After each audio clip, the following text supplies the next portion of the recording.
पे संवाद करेंगे।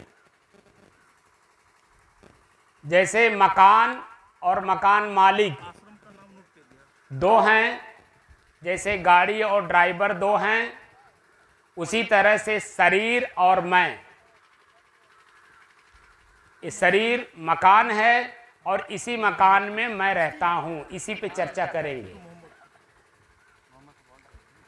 तो जो आज हम लोग ये सत्संग में बैठे हैं, ये सत्संग सत्य के संग के लिए है। और ये हमारे सभी संत महात्मा या विद्वजन इस बात को कहते हैं कि सत्य का संग ही सत्संग है। लेकिन सत्य क्या है, संग क्या है, इसके बारे में नहीं बताते। तो हम अध्यात्म एक शब्द है और दूसरा शब्द है व्यवहार। शरीर व्यवहार से चलता है और शरीर को चलाने वाला वो अध्यात्म से चलता है। इसी दो चीज का जिक्र करेंगे। तो पहले हम अध्यात्म शब्द को लेते हैं। अध्यात्म शब्द अपने आप में क्या है, ये सदगुरु कबीर साहब के साखी प्रकरण में सदगुरु कबीर कहते हैं कि शब्द का कीमत समझो, और शब्द की कीमत समझे बिना आप अपने तक नहीं जा पाओगे। साखी प्रकरण में दूसरी साखी में सदगुरु कबीर कहते हैं कि जो चाहो निज तत्व को तो शब्द ही लेहु परख। शब्द की परख करने की बात करते हैं। तो हम लोग अध्यात्म एक शब्द है, इस पर परख करते हैं।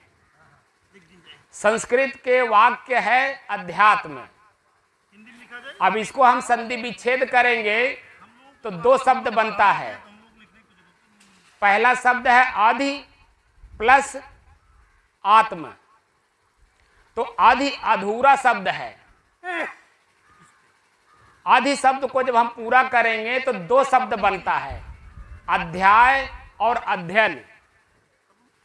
अध्याय का मतलब पाठ, सब्जेक्ट, विषय। किस विषय पर हमें खोज करना है। अध्ययन माने खोज, रिसर्च, अंग्रेजी में रिसर्च। हम लोग कहाँ बैठे हैं, एक समस्या का समाधान करने, कि दुख क्या है। पंच परमेश्वर बैठते हैं तो समाज में देखिए कहाँ कहाँ कौन कौन से शब्द लागू होता है। गांव में पंचायत बैठती है, कोई समस्या आई है तो 5 जिम्मेदार, समझदार, चरित्रवान, ज्ञानवान, वयोवृद्ध 5 लोग बैठते हैं। अब वो 5 लोग जो निर्णय करते हैं पूरे समाज को मानना पड़ता है। अंग्रेजी में मीटिंग कहते हैं।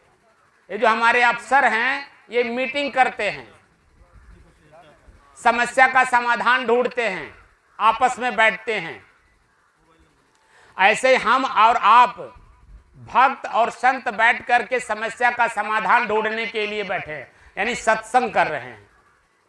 तो किस समस्या का समाधान करना है, दुख क्या है, दुख रूपी समस्या का समाधान हम लोगों को करना है, और उसी के लिए हम आप बैठे हैं। तो जो अध्यात्म है, आदि धन आत्म, और आदि को पूरा करेंगे तो दो शब्द बनता है, अध्याय और अध्ययन। तो किस अध्याय का अध्ययन करना है, तो उसी में लास्ट में आत्म, आत्म शब्द का हमें खोज करना है। अब आत्म शब्द को जान लें कि आत्म शब्द क्या कह रहा है। आत्म शब्द के 4 अर्थ होते हैं, स्व, स्वयं, मैं और निज। स्व, स्वयं, मैं और निज, ये 4 अर्थ होते हैं आत्म तत्व, आत्म शब्द के। तो अध्यात्म का मूल मंत्र हुआ कि मैं स्वयं कौन हूं, और व्यवहार क्या कह रहा है, व्यय धनहार। व्यय माने खर्च करना, धन, संपत्ति, ज्ञान, जो कुछ भी आपके पास है आप किसी पे खर्च करते हैं, चाहे अपने शरीर पे करिए, चाहे शरीर के इंद्रियों पे करिए, चाहे परिवार में करिए, चाहे समाज में करिए, कहीं भी खर्च करिए, लेकिन हार मान करके करिए कि इसके एवज में मुझे कुछ नहीं चाहिए, तब आपका व्यवहार सही तरीके से चलेगा। लेकिन जब आप उसमें लाभ चाहेंगे तो लाभ तो क्षणिक मिलता है, लेकिन दुख अस्थायी होता है। जैसे आप अपने पुत्र के प्रति लाभ देना चाहते हैं, उससे लाभ लेना चाहते हैं, यानी उसको पालते पोसते बड़ा करते हैं, पढ़ाते लिखाते सब कुछ करते हैं, और जैसे ही वो बड़ा हुआ यानी मैच्योर हुआ, तैसे पता चला आपको माता पिता न कह करके बूढ़वा और बुढ़िया बोलता है, पत्नी को लेके किनारे हो गया, और आपको अपने आप में कष्ट होता है कि देखो मैं इसी दिन रात के लिए इसको पढ़ाया लिखाया, जोग किया। खाली इतने आपके मन में संतोष रहता है कि चलो मेरा बेटा जिंदा है, कहीं है, लेकिन उससे आपको क्या मिला? दुख, पीड़ा, और वो भी अस्थाई। जब तक इस शरीर में रहेंगे तब तक उससे जो आप आशा करके उसको पाले पोसे बड़ा किए थे, वो आशा निराशा में बदल गया, यानी आपको कुछ मिलने वाला नहीं। तो व्यवहार करिए शरीर से हार मान करके, तब आपका व्यवहार परिपक्व होगा। और संत का संग करिए मैं कौन हूं जानने के लिए। आदि शंकराचार्य उन्होंने भी अपने प्रश्नोत्तरी में लिखा है, मैं कौन हूं को जो ढूंढता है वही वास्तव में मानव जीवन को सार्थक करता है, और जो मैं को नहीं ढूंढता है वह मानव जीवन को निरर्थक कीड़े मकोड़े की तरह, जैसे कीड़े मकोड़े अपना जीवन यापन कर रहे हैं, उस तरह से मैं अपने जीवन को कीड़े मकोड़े की तरह व्यर्थ गंवा दे रहा हूं। तो संत का सानिध्य करिए तो मैं कौन हूं को जानने के लिए। अब एक शब्द यहां पे आता है विवेक। मैं आप लोगों से प्रश्न पूछूं कि विवेक को आप लोग क्या समझते हैं, तो आप लोग कहते हैं ज्ञान, जानकारी, बुद्धि और विवेक, ऐसा आप लोग प्रयोग करते हैं। लेकिन वास्तविकता यह है कि विवेक शब्द का मुख्य खाली एक उद्देश्य में प्रयोग किया जाता है कि दो सामान एक में मिल गया है, उसको अलग अलग करना। तो यहां मैं आप लोगों के सामने विवेक शब्द का प्रयोग कर रहा हूं मैं को जानने के लिए। ये शरीर मैं हूं या मेरा? ये जो शरीर है ये शरीर ही मैं हूं या मेरा? ये विवेक शब्द का प्रयोग यहां हो रहा है। अब ढूंढना है कि शरीर ही मैं हूं या ये शरीर मेरा है। अगर मान लेते हैं कि शरीर मैं हूं, ऐसा हमने मान लिया है, तो यहां पर मैं ये अपनी तरफ से एक प्रश्न आप लोगों से करता हूं कि अगर ये शरीर मैं हूं, ये मैं मान लिया, तो हम झूठ कहां नहीं बोलते हैं? झूठ कहां नहीं बोलते हैं? झूठ सब जगह बोलते हैं, मुझे मालूम है, कहां नहीं बोलते हैं ये प्रश्न है। तो अपने परिवार के साथ हम झूठ नहीं बोलते। तो उसका उत्तर मुझे मिला कि परिवार में सबसे ज्यादा झूठ बोला जाता है।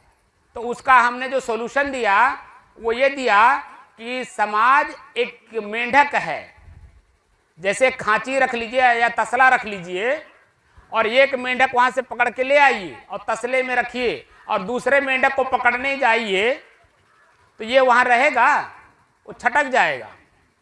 ऐसे ही मेंढक की तरह प्रत्येक जीव हैं, इनको बांधने के लिए झूठ बोला जाता है, तो वो झूठ झूठ नहीं माना जाता है, क्योंकि इनको बांधा जाता है एक जगह, एक सूत्र में, एक विचार में, एक आचरण में, एक खान पान में, एक रहन सहन में इन्हें बांधा जाता है एक सूत्र में, इसलिए वो झूठ नहीं है।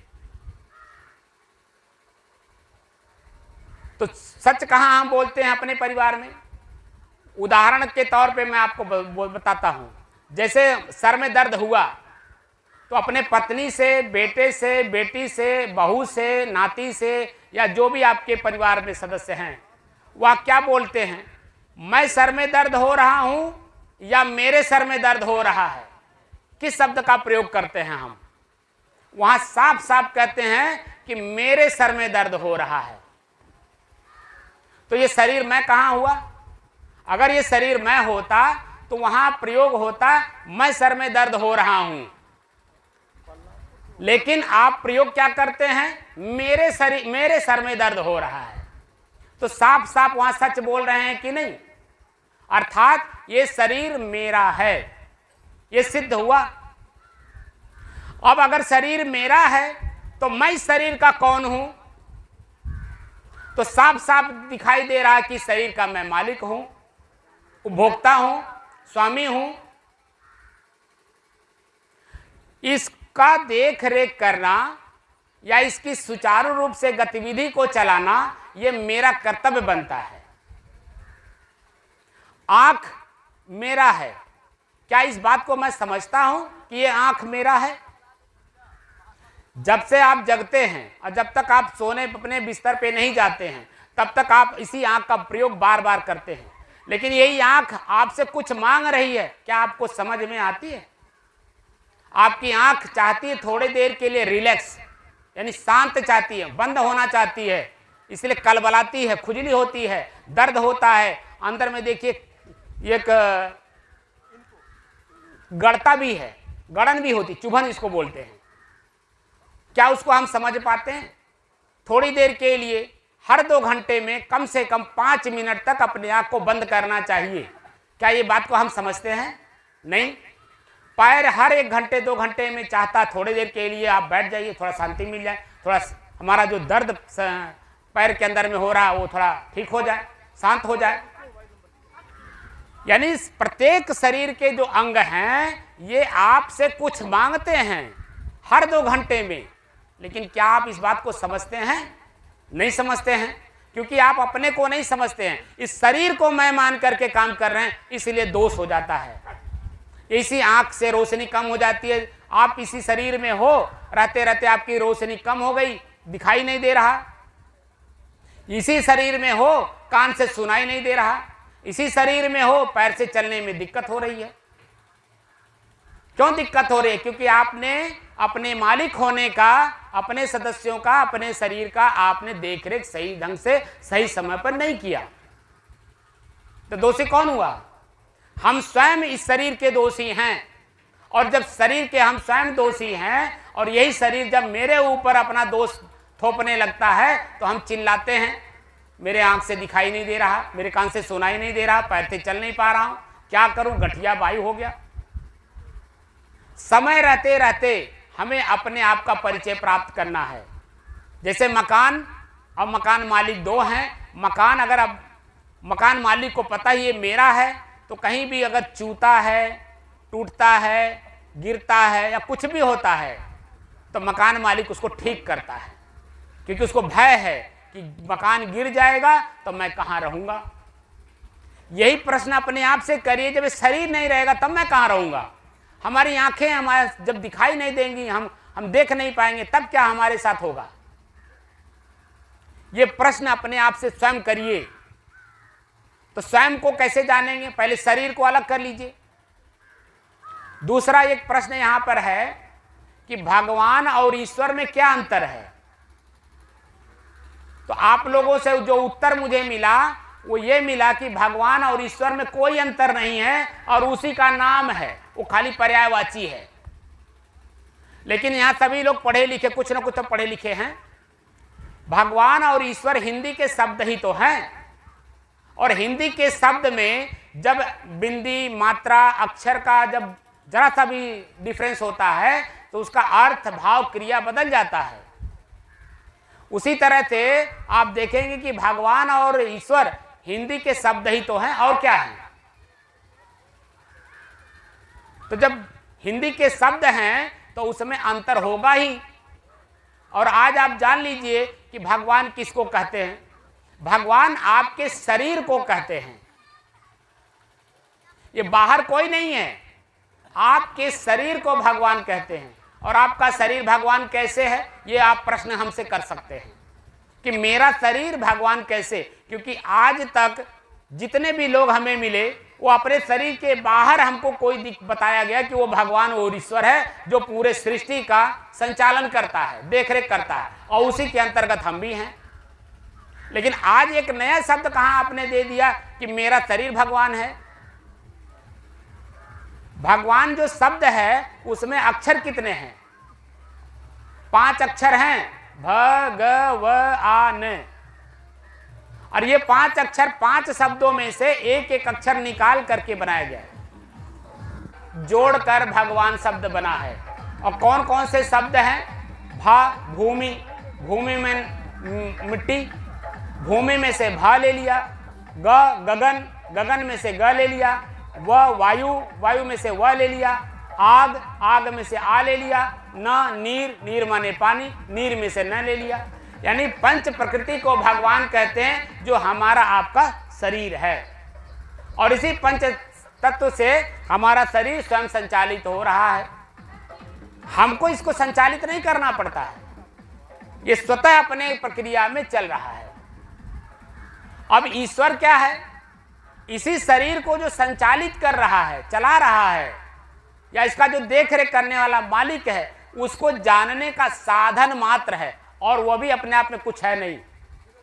ईश्वर क्या है? अब संधि विच्छेद कर लीजिए तो 2 शब्द बनेगा। कोई कोई कहते हैं ईश धनवर होता है,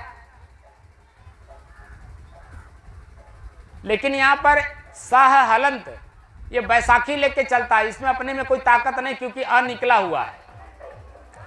और ई अपने आप में पूर्ण है, तो इसलिए ई अलग हो जाएगा और स्वर अलग हो जाएगा।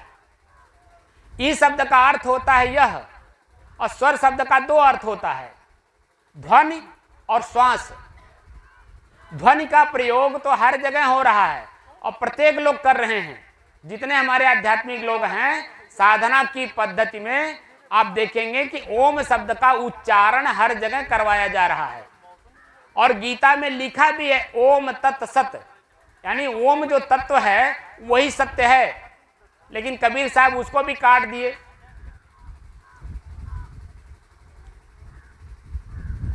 ओम तत्व सत्य नहीं है, क्योंकि वह एक आवाज है, एक ध्वनि है। जो ध्वनि है, आवाज है, वो किस तत्व का है? वायु तत्व का। तो वायु में जो भी आवाज होती है वायु में होती है, और ट्रांसफर करने का भी काम जो है वो वायु ही करती है। तो वायु तो हम है नहीं। मैं भी एक तत्व हूं, जैसे 5 तत्व हैं, माटी, पानी, आग, हवा, आकाश, वैसे मैं स्वयं भी एक निज तत्व का प्रयोग कबीर साहब ने किया है। निज तत्व, और निज तत्व को जाने बिना ये 5 तत्व हमको उलझाए हुए हैं। और अपने निज तत्व को हमें जानना है, वही समस्या समाधान करना है कि आखिर मैं हूं कौन। सुख का अनुभव क्षणिक होता है, और दुख का भी जो अनुभव होता है वो भी क्षणिक होता है। अनुभव करता कौन है? वो स्वयं मैं हूं। जब दुख नहीं था तब कौन था? तब तो मैं था। दुख गया, सुख आया, तो मैं कौन था? उसको जानने वाला कौन? मैं दोनों तरफ हूं। सुख था तो भी मैं हूं, दुख है तो भी मैं हूं, और दोनों नहीं है तो भी मैं हूं। आखिर वो मैं हूं कौन? क्या इस आंख से हम उसे देख सकते हैं? नहीं। महसूस कर सकते हैं, लेकिन देख नहीं सकते इस आंख से। तो क्या करना होगा? जो ईश्वर शब्द है ये ऋग्वेद से चला आ रहा है, और उसी को जिसने भी प्रयोग किया उन्होंने ही हमारे समाज की समस्या का समाधान किया। पतंजलि, कणाद, जैमिनी, जितने भी हमारे शास्त्र के प्रणेता संत हैं, सब ऋषि महर्षि। बिगड़ा कहाँ से? ये पुराण काल जब से आया तब से हमारे आपके बुद्धि को उसी में ले जा करके डाल दिया गया। पुराण के पहले सीधा सीधा अर्थ बताया जाता था कि जो तुम करोगे उसका फल आप ही को भोगना होगा, चाहे दुख के रूप में चाहे सुख के रूप में।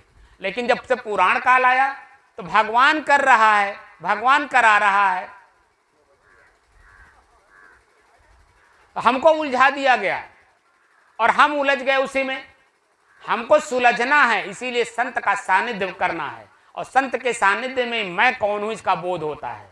और वही बोध करने के लिए भक्त और संत एक साथ बैठ करके अपने दुख को समझा जा रहा है। दुख है वासना, वासना रूपी जो दुख है उसकी निवृत्ति का मार्ग है अध्यात्म।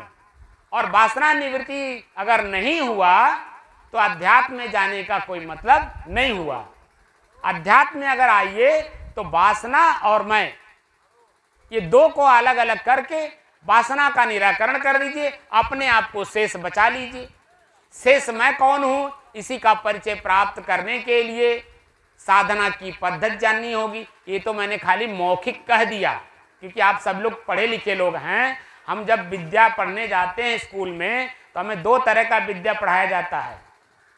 एक क्लास में बोल के मौखिक रूप से ज्ञान दिया जाता है और उसी ज्ञान का आकलन लैब में जाके करना होता है कि जो मैंने पढ़ा या जो चीज़ हमें पढ़ाया गया और लैब में हम टेस्ट कर रहे हैं, क्या सही पढ़ा हमने, क्या मास्टर ने हमको सही पढ़ाया या हमने गलत पढ़ा या मास्टर ने गलत पढ़ाया। दोनों का जब हम आकलन करते हैं तब मुझे समझ में आता है कि या तो मैं गलत हूं या तो मास्टर गलत है।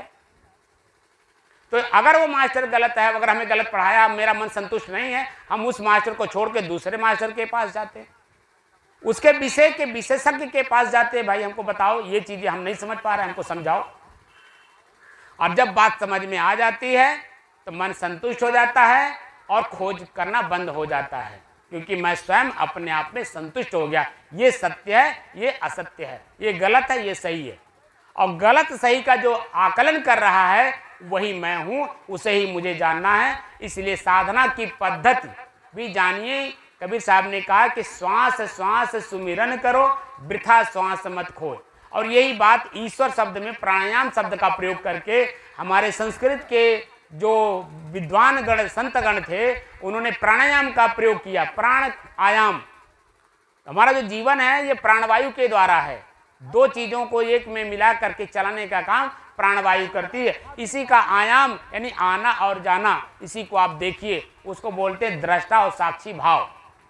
अपने ही श्वास को अपने से अलग होकर के देखिए, देखते देखते दृष्टा भाव आ जाएगा, दृश्य ओझल हो जाएगा, शेष आप बच जाएंगे। इसी का अभ्यास आप लोगों को प्रतिदिन करना चाहिए सुबह शाम, क्योंकि श्वास मेरे से कभी अलग होता नहीं है और मैं उससे अलग कभी हो नहीं सकता, क्योंकि शरीर में जब तक रहेंगे तब तक मेरा श्वास मेरे साथ रहेगा। और अपने श्वास को अपने से अलग होकर के अभ्यास करिए। कैसे देखेंगे? आंख बंद रहेगा और अपने श्वास को देखना है। कैसे देखेंगे? महसूस करेंगे कि मेरा श्वास कैसे चल रहा है। अगर मन में चिंता होगी तो श्वास की गति तेज होगी, अगर मन में चिंता नहीं होगी तो श्वास की गति सामान्य होगी। देखते देखते श्वास को देखना भी बंद हो जाएगा, श्वास अपने आप में चलता रहेगा और आप अपने आप में शेष बच जाएंगे। इसी स्थिति को जानने के लिए आप संतों से अपने साधना की पद्धति सीखते रहिए, जानते रहिए, समझते रहिए और अपने जीवन में सुबह शाम रात में प्रयोग करते रहिए और अपने जीवन को सार्थक बनाइए। बोलिए सद्गुरु कबीर साहेब।